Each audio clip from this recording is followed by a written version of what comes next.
Well, I run events, so I think cyberbullying is also involved with the host and when there's interruptions within an event.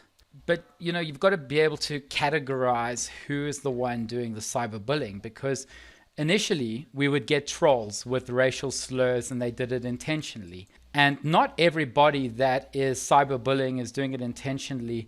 For example, children pop into this world and they probably believe that this is a game. They probably also don't understand that avatars are real people.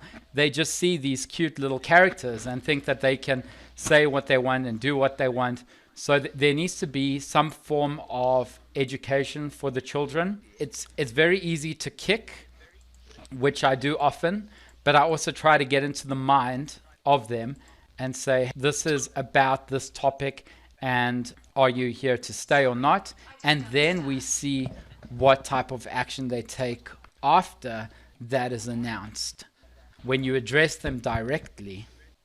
And that's a really good point. I just want to add, it's in the community standards in AltSpace, and part of the terms and conditions is that it's really easy to judge someone based on their behavior and for doing wrong, for being disruptive or whatever it is, when they really, all it is they don't know the etiquette, they don't know the rules.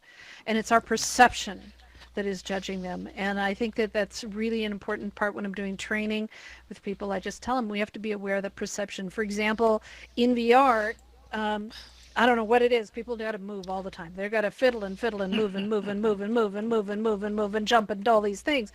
And when in reality, that's just them fiddling with their controllers. But to someone who's hosting an event or the people in the audience, they're so annoyed. They're like, they're reporting it to the speaker. They're reporting it to, they're complaining. They want to block them because they're moving. And it's like, yeah, well, that's what people do in VR. So you have to change your attitude and be more accepting of that process. So I love that you say that, because that's exactly what needs to happen. We've always had trolls. There will always be trouble. There will always be disruptive. And I think it's important to understand how to protect ourselves.